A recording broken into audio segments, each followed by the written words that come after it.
Hello everyone, I hope you're having a great day, great afternoon, great night, just a great time in general when you're watching this video. So today I am doing a review on Eragon, the first book in the Inheritance Cycle, I believe it's called. I wanted to do this series because the final book, or at least a continuation on the series, finally came out. We're getting the continuation of Murtagh.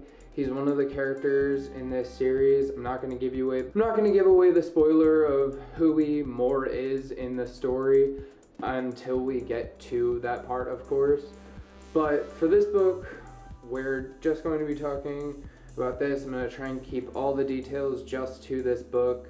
If I can, I might accidentally spoil something as I talk. Basically, this story starts out where we are introduced to Eragon. Technically, we first get an introduction to the Shade, which is the technical main villain of at least this book. And if you've seen the movie, I'm gonna be really honest, people give the movie a ton of shit, but realistically, it is just a cookie cutter cutout of the book. It's really not that bad. I honestly kind of like the movie for what does happen in it. Is a lot of stuff wrong? Yes. But honestly, I prefer to just like what we get in the movie and then just, like what we get in the book. Because honestly, no one's really gotten, like, Harry Potter's probably been the closest. There's a couple of other books, obviously, that have gotten pretty close to what is described in the book. But honestly, it's like when I finally do my Magician's review, you can totally see, like, if you read the book, why it totally makes sense on why they wouldn't really be able to make it, at least yet. Like, there is some things they could totally do. Like, of course, they did really well with the Lord of the Rings and Harry Potter series. But there's just a lot that happens in here that I don't think people want to do yet because there's so many books and there's so much lore that's in here. Could be wrong, but in this book, we again start out meeting Eragon, technically Arya, who we fully meet later. She's an elf,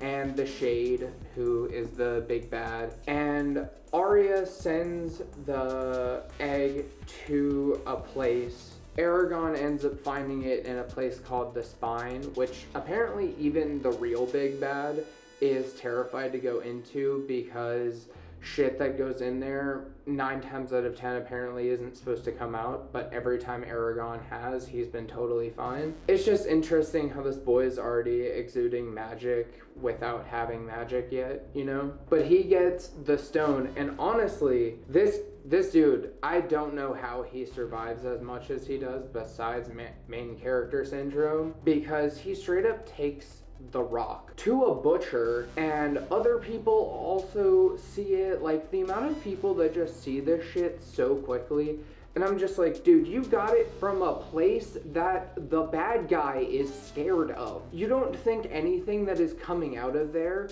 is probably going to be, I don't know, magical as fuck and probably gonna get you on a radar? I don't know, people in this town talk as you read throughout the book. It's very detailed about how each other know each other, their relationships, how people are described.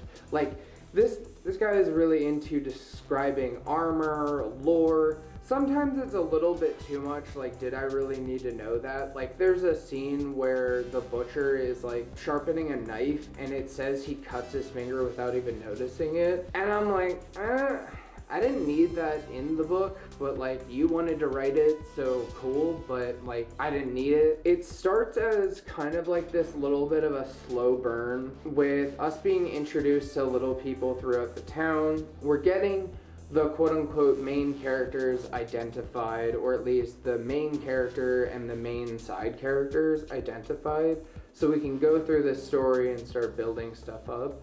So it starts out in the little town. Saphira ends up hatching around chapter 4, the end of chapter 4, and it takes her a while for her powers to start getting up to it and being able to also communicate with Eragon. After a while, it's a couple of chapters. Basically, they're getting used to each other, and something really cool I like about this story is thoughts and psychic stuff, even though it's the same font, is both done in a different font. So sometimes you don't know if they're talking to themselves. Sometimes they add it with text, so it makes it just so it looks like they're talking to themselves. Otherwise, it's just a text that looks different than everything. I kind of appreciate that, you know, because it differentiates things. After she cracks open around 4, there's a couple of chapters of them getting to know each other, and then eventually people start coming to the town looking for the stone, basically. The Rozak, which are sent out by either the Shade or Galbatorix or both. And they are creepy as fuck, described in this book. Not as...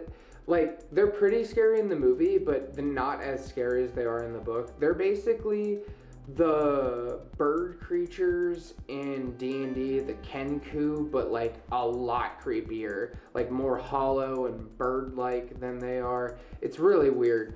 They are terrifying when they're talked about. Like, their voice is like this click that sounds like bugs skittering as they talk. It's super fucking weird. But there's a ton of lore in this story that gets dropped in there that's like the outside lore of the land, and you're also getting to know the interconnections of each other. And then you finally meet Braum, who you find out is an ex-dragon rider. He is basically Eragon's first little trainer. You find out he's the one that killed another bad guy a long time ago and took his sword, and that ends up becoming Eragon's sword later, because Braum dies in an event sacrificing himself to save Eragon, because Eragon wanted to do some brave shit, which is, you know, often stupid shit that gets other people around you killed, because that's how main character syndrome honestly is. You need other people to save your ass. And it ends up, you know, getting them killed instead of you. They're training for a bit, and then finally Eragon gets a psychic emanation from Arya, and that's when they go to save her. This is where Eragon does more magic. We finally get to... well, we've seen him do some magic up until this point. They've gone to a little sea town where he first used the fire spell Bresengar, and then there's another one where I've jumped around a little bit. So leading up to this, they had gone to one town to hide out, then they adventured to another town, came back to this town, and that's where we meet actually my favorite character of the whole series, and I am glad I remembered before I got too far in this little description. Angela. God, I love this girl. If there was this witch, if I was anyone in this series, I am fucking Angela. I love this chick. She's always conniving and doing weird shit. Like, there's a part, spoiler alert for later, in one of the fights, she's straight up walking back from the enemy camp, and it's just like, yeah, they're gonna be out for a little while. Like, just straight up calm as fuck. And Eragon's like, what are you talking about? She's like, yeah, I poisoned them. And I'm like, what the fuck? Like, I knew I liked her from first meeting her. She's like this forestry, green, divination witch. Like, she's everything that I feel like I would be in a magical setting as a witch. I love her character in this story. And magic is super weird in this story because, like, some people can just do it. They have an ability to where they can tap into their power and use it. Not everyone can. Dragon Riders are the strongest, which is what Eragon ends up becoming once he connects with Saphira. I forgot to mention that. So as this is going along, we finally get to that part, that confrontation with the Shade. Then they're finally exposed to the Varden. We've heard about the Varden a little bit leading up to this. They're the good guys. They're a rebel group that's trying to overthrow the Empire. And in this, we meet a bunch of other characters. We learn there's also dwarves in this universe. So there's Urgles, Shades, dwarves, Nulls, like a bunch of different little creatures that have all these different lores to them. Honestly, different cultures also have their own lores to them, which is really cool. And each of the dwarves have their own gods. Like, there's a bunch of little lore to these creatures. I mean, shit, even magic has its own crazy lore that goes along that you find out. It's like it's ancient language, and once you're speaking it, you're basically making a spell. Like, you can't even really talk in it unless you're really trained in it.